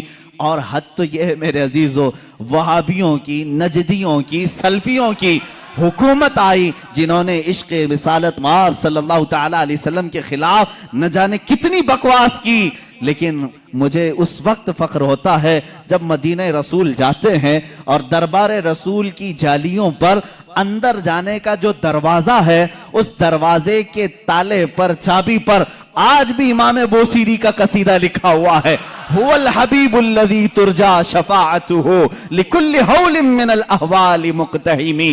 پہلے تو دیواروں پر لکھا ہوا تھا قصیدہ، انہوں نے مٹایا کیونکہ ان کے عقیدے کے اعتبار سے شرک تھا۔ 700 سال پہلے آنے والے امام بوسیری نے جب پکار کر کے یہ کہا تھا، یا اکرم الخلق مالی من الوذ بہ سواک عند حلول الحادث العممی، اے مخلوق میں سب سے اکرم رسول، تکلیفوں میں میرے پاس تمہارے سوا ہے کون؟ مصیبتوں میں آپ کے علاوہ میرے پاس کون ہے جس کی بارگاہ میں میں فریاد کروں تو میری فریاد کو پہنچے گا؟ اے رسول تمہارے علاوہ کون ہے؟ وَلَن يَضِيقَ رَسُولَ اللَّهِ جَاهُ كَبِي اِذَا الْكَرِيمُ تَجَلَّى بِاسْمِ مُنْتَقِمِ۔ امام بوسیری نے یہ قصیدہ کب لکھا تھا؟ اس کی تاریخ میں ہے۔ آپ جوان عالم دین، عاشق رسول، لیکن اچانک لقوے نے حملہ کر دیا، فالج کا اثر آ گیا۔ جب فالج آ جائے تو معلوم ہے جسم بیکار ہو جاتا ہے، بستر پر رہے۔ لقوے کے اثر سے ایسا کہ دوستوں نے دوستی چھوڑ دی، لوگ تو دور ہوتے ہی ہیں بیماروں کے علاوہ، گھر والوں کے علاوہ کون رہے؟ یہ بیماری لمبی ہو گئی، ہاتھ پیر اٹھتے نہیں تھے، سوتے سوتے جسم کے اندر بھی طرح طرح کی تبدیلیاں آنے لگی۔ ایک زمانہ ہو گیا ایسے بیماروں کے جب آنسو نکلتے ہیں تو سیدھے مدینے پہنچ جاتے ہیں، جن کا دنیا میں کوئی طبیب بھی نہیں، جن کا دنیا میں کوئی غم کی داستان سننے والا نہیں، جن کی دنیا میں کوئی بولی سننے والا نہیں، ایسے غریب اگر سناتے ہیں تو صرف مصطفیٰ کو سناتے ہیں۔ اس لیے کہ عاشقوں نے یہی کہا، یا رسول اللہ نہ کوئی عمل ہے سنانے کے قابل، نہ منہ ہے تمہارے دکھانے کے قابل، لگاتے ہیں اس کو بھی سینے سے آقا جو ہوتا نہیں منہ لگانے کے قابل۔ میرے آقا اس کو بھی سینے سے لگاتے ہیں، اس غریب کی بپتا بھی سنتے ہیں۔ امام بوسیری نے لکھنا شروع کیا، امن تذکر جیران بذی سلمی مزجت دمعا جرا من مقلت بدمی ام حبت الرع من تلقاء کاظمت او اومض البرق فی الظلماء من اظمی۔ یہ قصیدہ لکھتے لکھتے لکھتے لکھتے آنسوؤں کی لڑیاں اتنی کہ بستر نم ہو گیا، آنکھیں لگ گئیں، بیداری کے عالم میں لکھ رہے تھے، آنکھیں لگ گئی، نیند آ گئی۔ اور اس وقت خواب میں میرے آقا تشریف لائے، کہا اے بوسیری کیا تو نے مجھے یاد کیا ہے؟ جب بھی امتی درد دل سے یاد کرے میرے آقا تشریف لاتے ہیں۔ امام شرف الدین بوسیری لکھ رہے تھے قصیدہ کہاں سے؟ الحمدللہ منشی الخلق من عدمی ثم الصلاة علی المختار فی القدمی۔ یہاں سے آپ نے قصیدہ لکھا اور آپ فرماتے ہیں قصیدے کے شروع میں میں چاہتا تھا یہ لکھیں مولایا صلی وسلم دائما ابدا، لیکن مجھ سے دوسرا شعر فٹ نہیں ہوتا تھا، دوسرا مصرع بن نہیں پا رہا تھا، پورے شعر لکھ دیا، پہلا ہی شعر مکمل نہیں ہوا، سو گیا۔ خواب میں میرے آقا نے فرمایا بوسیری جو ہماری شان میں لکھے ہو ذرا سناؤ، ذرا سناؤ۔ امام بوسیری سنانے لگے، ایک ہی شعر پر اٹکتے رہے، مولایا صلی وسلم دائما ابدا، مولایا صلی وسلم دائما ابدا۔ آگے کا آقا نہیں آ رہا ہے، میرے آقا نے فرمایا بوسیری اس آگے والا مصرع میری طرف سے رکھ لو، علی حبیبک خیر الخلق کلہم۔ دنیا کا یہ قصیدہ ہے امام شرف الدین بوسیری کا، جس کا پہلا شعر ان کی طرف سے ہے، دوسرا شعر مصطفیٰ جان رحمت کی طرف سے ہے۔ قصیدہ سنایا تو سنایا، میرے آقا صلی اللہ تعالی علیہ وسلم نے انعام کے طور پر اپنی پہنی ہوئی چادر انہیں دے دیا، کہا بوسیری یہ میری طرف سے انعام ہے، اور ان کے جسم پر اپنا ہاتھ پھیرا، کہا اللہ تجھے شفا عطا کرے۔ امام بوسیری کہتے ہیں خواب تو بڑا اچھا تھا، خواب میں کون کیا نہیں دیکھتا ہے۔ صبح ہوئی لیکن میرے عزیزو جس نے رسول کو دیکھا اس نے حقیقت میں دیکھا۔ اللہ کے نبی فرماتے ہیں فَإِنَّهُ لَا يَتَمَثَّلُ بِيَ الشَّيْطَانِ، اس لیے کہ شیطان میری صورت میں آ ہی نہیں سکتا۔ جس نے رسول کو دیکھا اس نے حقیقت میں دیکھا۔ امام بوسیری فرماتے ہیں صبح اٹھا تو گھر میں تھی، مہکی مہکی ہوائیں تھی، میں نے سوچا خواب تو خواب ہوتا ہے، لیکن جب میں نے گود میں دیکھا تو رات میں عطا کی ہوئی چادر بھی موجود تھی، وہ چادر بھی موجود تھی، اور اس کے بعد اٹھنے کی کوشش کیا تو میں دیکھ رہا ہوں ہاتھ بھی سلامت، پیر بھی سلامت، جسم بھی سلامت۔ نہ کوئی لقوا ہے، نہ کوئی فالج ہے، یہ رسول پاک کا دربار ہے جس کو امام عشق و محبت اعلی حضرت نے فرمایا میرے کریم سے اگر قطرہ کسی نے مانگا، میرے کریم سے اگر قطرہ کسی نے مانگا، دریا بہا دیے ہیں، دریا بہا دیے ہیں، کون دیتا ہے دینے کو منہ چاہیے، دینے والا ہے سچا۔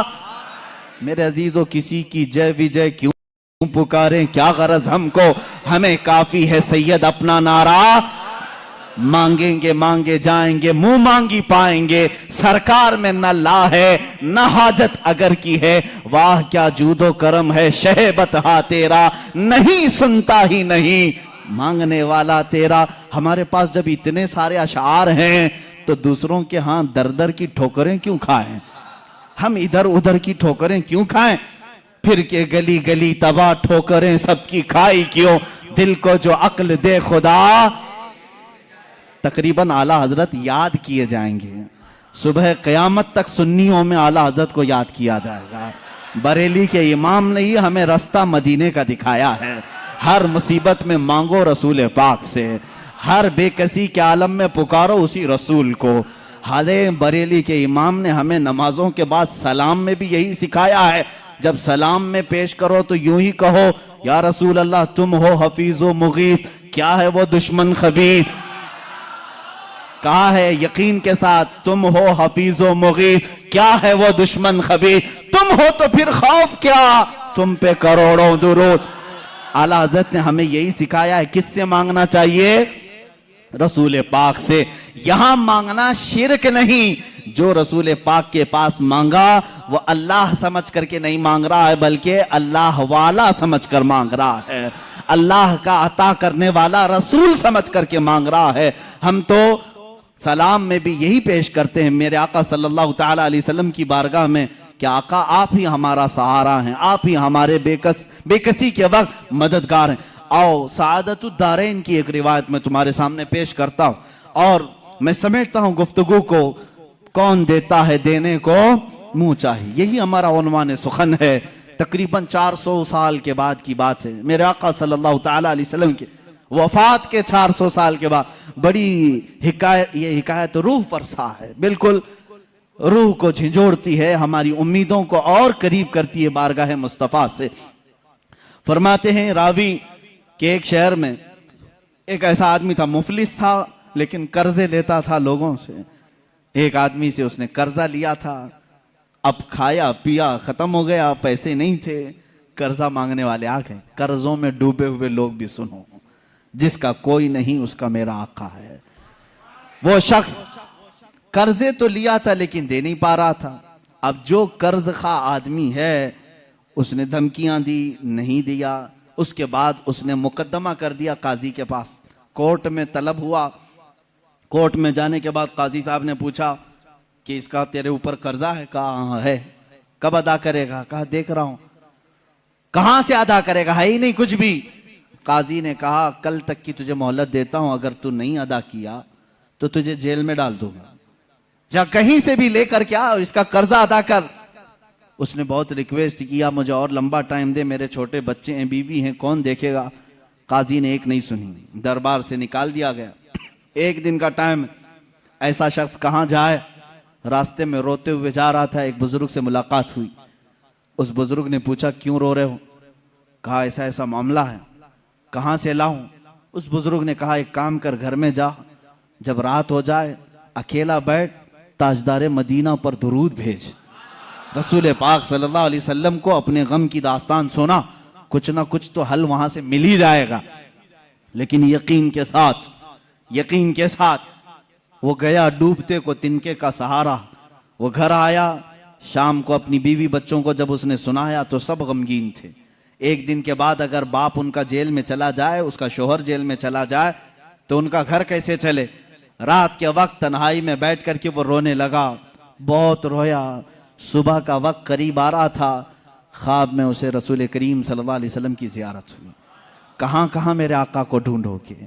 میرے آقا نے سچ فرمایا، ابغونی فی ضعفائکم، تمہارے غریبوں میں، کمزوروں میں مجھے تلاش کرو۔ رسول پاک نے خود فرمایا تمہارے غریبوں میں میں مل جاؤں گا۔ اللہ کے حبیب صلی اللہ علیہ وسلم نے اس سے کہا کیوں روتا ہے, کیوں غم کرتا ہے؟ اس نے کہا قاضی نے مجھے دھمکی دی ہے, کل تک اگر نہیں ادا کروں گا, کل تک اگر نہیں ادا کروں گا جیل میں ڈال دیا جائے گا. مجھے ابھی قرضے کے لیے اتنے مال کی ضرورت ہے. اللہ کے نبی صلی اللہ تعالی علیہ وسلم ارشاد فرماتے ہیں, اے بندے ایک کام کر, شہر چلا جا, شہر میں جو بادشاہ کا وزیر ہے وہ میرا عاشق ہے, وہ میرا چاہنے والا ہے, اس سے جا کر کہہ دے تجھے جتنی ضرورت ہے وہ تجھے مال دے دے گا, وہ تجھے پیسے دے دے گا. اب یہ غریب آدمی ہے, وزیر کا دربار بڑا دربار, اس نے خواب میں یہ پوچھ بھی لیا, آقا اگر وہ مجھ سے سوال کرے تجھے رسول پاک نے بھیجا ہے تو میں کیا دلیل میں بات کروں گا, دلیل میں کیا چیز پیش کروں گا؟ حضور پاک نے یہ تک بھی بتا دیا, فرمایا اس کا ایک راز ہے جو میرے علاوہ کوئی نہیں جانتا, میں تجھے بتاتا ہوں, میں تجھے بتاتا ہوں, اس سے جا کر کے کہہ دینا. اگر وہ تجھ سے سوال کرے کہ تیرے پاس کیا دلیل ہے تجھے رسول نے بھیجا, تو اتنا ہی کہنا کہ اے وزیر روزانہ تم سونے سے پہلے, صبح سورج کے نکلنے سے پہلے 1000 بار اپنے نبی پر درود بھیجتے ہو, اور کل کی رات بھول گئے درود نہیں بھیجے, کل کی رات تم نے درود نہیں بھیجا, یہ کہہ دینا اسے. یہ بندہ گیا صبح اٹھ کر کے اس وزیر کے دربار میں, بڑا عالی شان دربار تھا, گیا ملاقات کا ٹائم لے کر اس وزیر سے کہا میں ایسا ایسا غریب آدمی ہوں, مقروض ہوں, مجھے مال کی ضرورت ہے, اللہ کے نبی نے تمہارے پاس بھیجا ہے. وہ غصے میں آیا, کہا فقیروں کی اب یہ عادت ہو گئی کہ مانگنے کے لیے اللہ کے نبی کا نام لینے لگے کہ رسول نے بھیجا. اس نے کہا نا میں جھوٹ نہیں کہہ رہا ہوں, مجھے رسول پاک نے یہ بھی بتایا ہے کہ تم روزانہ 1000 بار حضور پر درود بھیجتے ہو. وہ اپنی کرسی سے اچھل آیا اور اس نے کہا یہ بات تو میری بیوی کو تک خبر نہیں ہے, کسی کو نہیں معلوم. کہا کیا کہا رسول پاک نے؟ کہا کہ کل تم بھول گئے تھے درود نہیں بھیجے. اس نے کہا حقیقت میں میرے آقا نے سچ فرمایا, کوئی زندگی کی ایک رات آج تک میری قضا نہیں ہوئی, کل میری زندگی میں ایسا دن آیا کہ میں درود نہیں پڑھ سکا, بہت رویا, اپنے خزانے کے پاس لے جا کر اسے کھڑا کر دیا. اے غریب آدمی تجھے جتنے مال کی ضرورت ہے لے جا, بس میرا دل آج سے مطمئن ہوا کہ میرا درود رسول تک پہنچ رہا ہے, میرے آقا کی نظر میں ہے, میں میرے آقا کو منا لوں گا, میں میرے آقا سے صلح کر لوں گا, لیکن تو میرے لیے خوشخبری کا قاصد بن کر آیا ہے, تو میرے لیے خوشی کا پیغام لے کر آیا ہے, تجھے جو چاہے لے جا. اس غریب نے کہا نہ مجھے جتنی ضرورت ہے اتنا لیتا ہوں, اتنا ہی مال لیا, دوڑا دوڑا خوشی سے آیا. کہاں آیا؟ عدالت میں. قاضی بھی تھے, قاضی سے کہا قاضی صاحب قرض خواہ کو بلاؤ, آج سینہ چوڑا تھا, مال موجود تھا, جس کا حساب ادا کروں گا. قاضی کے پاس وہ قرض خواہ آئے, لیکن محفل جمی تھی. اسی وقت قاضی نے کہا بیٹھ جا, تھوڑا ٹھنڈا ہو جا, سکون لے لے. تھوڑی دیر کے بعد قاضی نے بالکل ہی یہاں الگ ہی معاملہ کر دیا. قاضی نے کہا یہ غریب جس کا قرضہ دینا ہے وہ سب کھڑے ہو جائیں, بتائیں کتنا کتنا قرضہ ہے. سبوں نے کہا اتنا اتنا ہے. قاضی نے کہا یہ نہیں, میں اپنی جیب سے ادا کروں گا, میں ادا کروں گا اس کا قرضہ.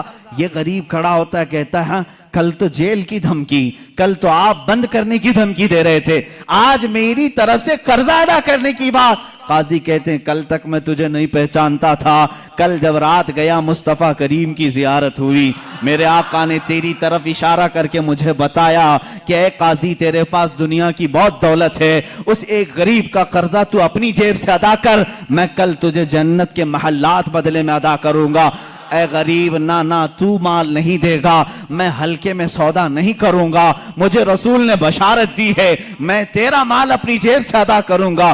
جب یہ قاضی کی باتیں سننے لگے سارے قرض خواہ کھڑے ہوئے.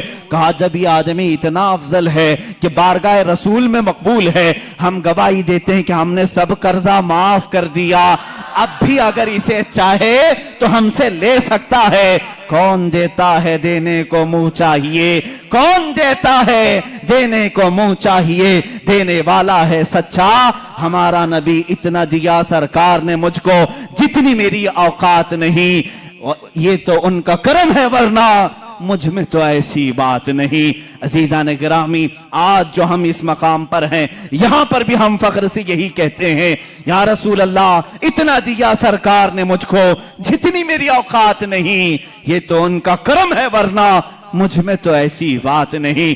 آپ خود دیکھو، اللہ کے نبی نے تمہیں، ان کے صدقے میں اللہ نے تمہیں کیا کیا نہیں دیا ہے۔ یہ رسول کی سخاوت نہیں ہے تو اور کیا ہے۔ آج بھی مانگنے کا سلسلہ باقی رکھو، لیکن اس کے در سے نہیں، دربار رسالت سے مانگیں گے۔ کیوں؟ ان کے ہم غلام ہیں، انہی سے مانگیں گے۔ غلام اپنے آقا سے مانگتا ہے تو اچھا لگتا ہے۔ اب ایک اور روایت میں عرض کرتا ہوں، حضرت علا ابن مبارک، بعض روایت میں جلا ابن مبارک رحمہ اللہ، تابعی ہیں، یہ فرماتے ہیں مدینے میں پہنچا تھا، حضور پاک صلی اللہ تعالی علیہ وسلم کے مدینے پہنچا، بھوکا تھا، کچھ بھی کھانے کے لیے نہیں تھا، پیسے بھی ختم ہو گئے تھے۔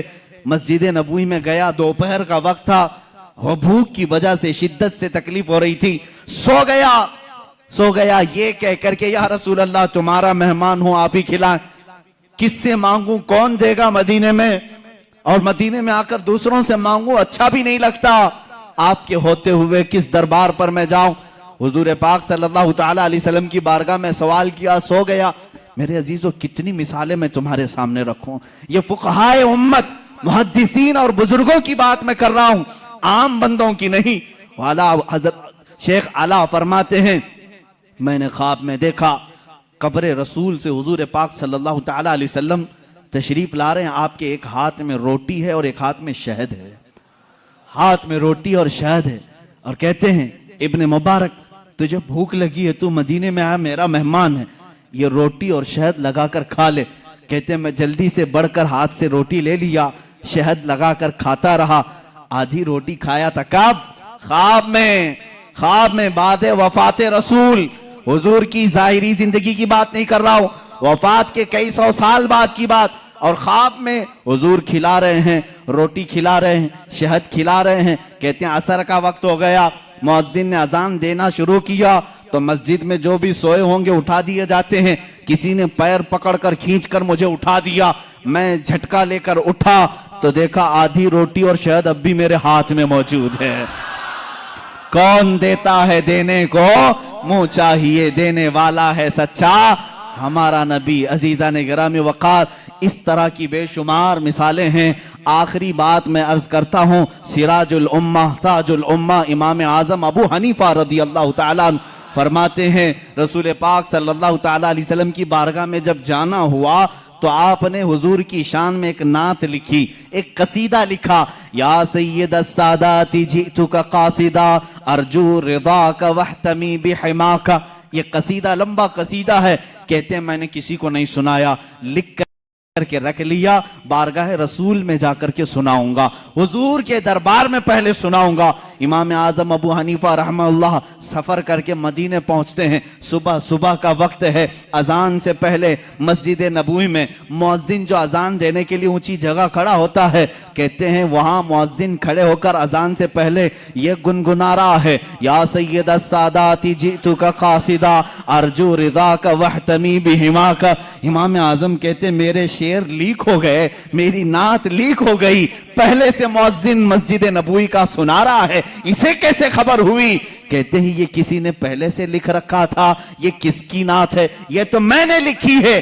جب اس نے گنگنا کر اذان دے کر اپنا اختتام کیا، نیچے آیا تو میں نے اس کا ہاتھ پکڑ لیا، پوچھا یہ تو نے قصیدہ جو تلاوت کیا یہ کہاں سے؟ یہ تیرا لکھا ہے، کسی بزرگ کا لکھا ہے؟ وہ کہتا مجھے معلوم نہیں، یہ میرا لکھا نہیں، کسی بزرگ کا نہیں۔ کل خواب میں نے مصطفیٰ کریم صلی اللہ علیہ وسلم کو دیکھا، اللہ کے نبی صلی اللہ علیہ وسلم کی محفل سجی تھی، اس محفل میں یہ قصیدہ پڑھا جا رہا تھا کہ رسول فرما رہے تھے کل میرا ایک چاہنے والا آئے گا اور میری قبر پہ یہ سنائے گا۔ میں نے وہ اشعار سن لیے، یاد کیا، وہ میزنا سے آج میں نے تلاوت کی۔ میرے آقا صلی اللہ علیہ وسلم اپنے غلاموں کو کتنا نوازتے ہیں، جو جائے اسے اس کے اعتبار سے نوازتے ہیں، جو جس حیثیت سے جائے حضور نے اس کو اس حیثیت سے نوازا ہے۔ لیکن ایک شان یہ ہے میرے آقا کی، ایک شان ہے، میں اور آپ کسی کو دے دیں تو کیا کہیں گے؟ جا اللہ تیرا بھلا کرے۔ ہاں، بلکہ ہم یہ نہیں کہتے دینے کے بعد یہ کہتے ہیں میاں دعا کر دینا ہمارے لیے. یہ ہے نا فقیر کو دینے کے بعد آپ کیا کہیں گے؟ فقیر اگر تعریف کرنے لگے کتنے سخی آدمی ہیں آپ، میری مصیبتوں کے وقت کام آ گئے، آپ اتنا کہیں گے بس ٹھیک ہے آپ دعا کر دینا میرے لیے. ہماری عادت یہی ہے، دعا کر دینا میرے لیے، اللہ میری مغفرت کر دے، اللہ میری نجات کرے، یہی سب تو کہیں گے. لیکن رسول کی شان یہ ہے، آتا ہے فقیروں پہ انہیں پیار کچھ ایسا، خود بھیک دیں اور خود کہیں منگتے کا بھلا ہو. حضور جب دیتے تھے یہ نہیں کہتے میرے لیے دعا کر، بلکہ خود اس کے لیے دعا بھی کرتے تھے، جا تجھے اللہ اور نوازے اور نوازے. سرکار دو عالم صلی اللہ تعالی علیہ وسلم کی بارگاہ میں شاعر اسلام نے سچ کہا ہے، منگتا تو ہے منگتا کوئی شاہوں میں دکھا دو، جس کو میرے سرکار سے ٹکڑا نہ ملا ہو. آتا ہے فقیروں پہ انہیں پیار کچھ ایسا، خود بھیک دیں اور خود کہیں منگتے کا بھلا ہو. عزیزان گرامی وقار، آج کی اس دردناک کیفیت میں میں ہمارا ماوا و ملجا، ہمارا مسکن اور ہمارا فریاد رس تمہیں بتانا چاہتا ہوں. تم درد کی ٹھوکریں آج کھا رہے ہو، مجبور ہو، ذلیل ہو گئے ہو، خار ہو. اس کی وجہ ہے کہ رسول پاک کے دربار میں لو لگانا چھوڑ دیا. وہ صحابہ تھے پیر میں سوجن آ جائے تب بھی کہتے تھے واہ محمد آ، یا محمد آ، اے محمد صلی اللہ علیہ وسلم مدد کے لیے آ جائیں. ان کے پیر میں شفا یابی مل جاتی، پیر صحیح ہو جاتا.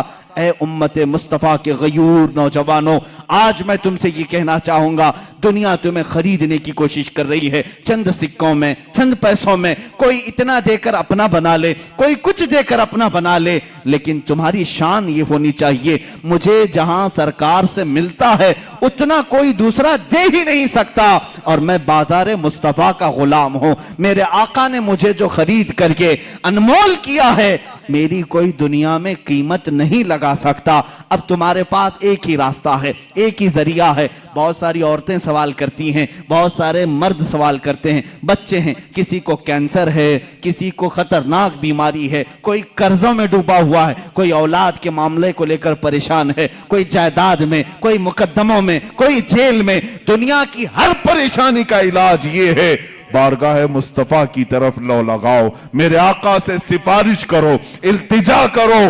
ایک بار وہ لب ہلا دیں، میرا رب رحیم و کریم ہے، اپنے نبی کی لاج رکھے گا.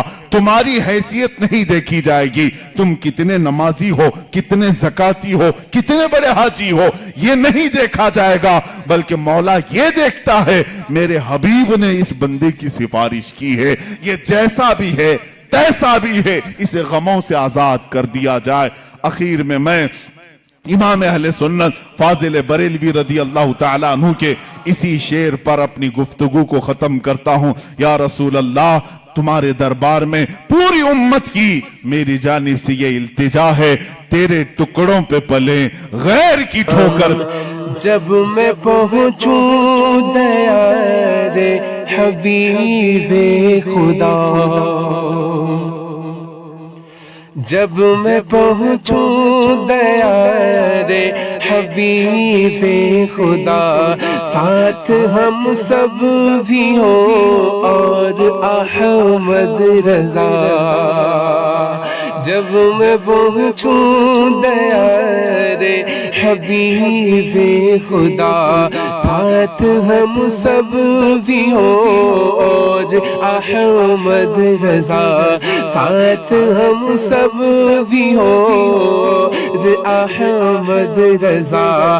تھام کر چالیا اور پڑھے برملا، مجھ سے خدمت کہ قدسی کہیں یہاں رسا، مجھ سے خدمت کہ قدسی کہیں یہاں رسا. مصطفیٰ جان رحمت پہ لاکھوں سلام، مصطفیٰ جان رحمت پہ لاکھوں سلام. شمع بز میں ہدایت پہ لاکھوں سلام. ہم نے جانا نہ تھا آپ کا مرتبہ، ہم نے جانا نہ تھا آپ کا مرتبہ ایک ولی نے مگر ہم پہ احسان کیا، ایک ولی نے مگر ہم پہ احسان کیا، سرمے عشق کی آنکھوں میں پہنا دیا، سرمے عشق کی آنکھوں میں پہنا دیا، ڈال دی قلب میں عظمت مصطفیٰ، ڈال دی قلب میں عظمت مصطفیٰ، سیدی اعلی حضرت لاکھوں سلام مصطفیٰ جان رحمت لاکھوں سلام مصطفیٰ جان رحمت لاکھوں سلام، شمع بز میں ہدایت لاکھوں سلام، مصطفیٰ جان رحمت لاکھوں سلام، مصطفیٰ جان رحمت لاکھوں سلام، شمع بز میں ہدایت لاکھوں سلام، شمع بز میں ہدایت لاکھوں سلام، درد دل نام لینے سے ہوتا ہے کم، درد دل نام لینے سے ہوتا ہے کم، اس لیے نام آقا کا لیتے ہیں ہم، اس لیے نام آقا کا لیتے ہیں ہم، جھوم کر لکھ رہا ہے رضا کا قلم، شہریار ارم تاجدار حرم، شہریار ارم تاجدار حرم، نوبہار شفاعت لاکھوں سلام، مصطفیٰ جان رحمت لاکھوں سلام، شمع بز میں ہدایت لاکھوں سلام، سب رسولوں میں افضل ہے آقا کی شان، سب رسولوں میں افضل ہے آقا کی شان، حق تعالیٰ نے ان پر اتارا قرآن، حق تعالیٰ نے ان پر اتارا قرآن، کھول دی سامنے پتھروں نے زبان، دور و نزدیک کے سننے والے وہ کان، دور و نزدیک کے سننے والے وہ کان، کان لالے کرامت لاکھوں سلام، مصطفیٰ جان رحمت لاکھوں سلام، مصطفیٰ جان رحمت لاکھوں سلام، شمع فض میں ہدایت لاکھوں سلام، شمع فض میں ہدایت لاکھوں سلام، نور افشا ہوا جب وہ افتحا کا چاند، دیکھ لے آئے سب جو سے زیبا کا چاند نور افشا ہوا جب وہ بطحا کا چاند دیکھ لے آئے سب جو زیبا کا چاند آسماں پر پڑا ماند دنیا کا چاند آسماں پر پڑا ماند دنیا کا چاند سہانی گھڑی چمکا طیبہ کا چاند سہانی گھڑی چمکا طیبہ کا چاند اس دل افروز ساغت لاکھوں سلام رحمت لاکھوں سلام مصطفیٰ جان رحمت لاکھوں سلام شمع بز میں ہدایت لاکھوں سلام شمع بز میں ہدایت لاکھوں سلام جن کی ماں فاطمہ اور نانا رسول جن کی ماں فاطمہ اور نانا رسول مرحبا مرحبا ابو آل رسول مرحبا مرحبا ابو آل رسول کتنی پاکیزہ ہے ان کے قدموں کی دھول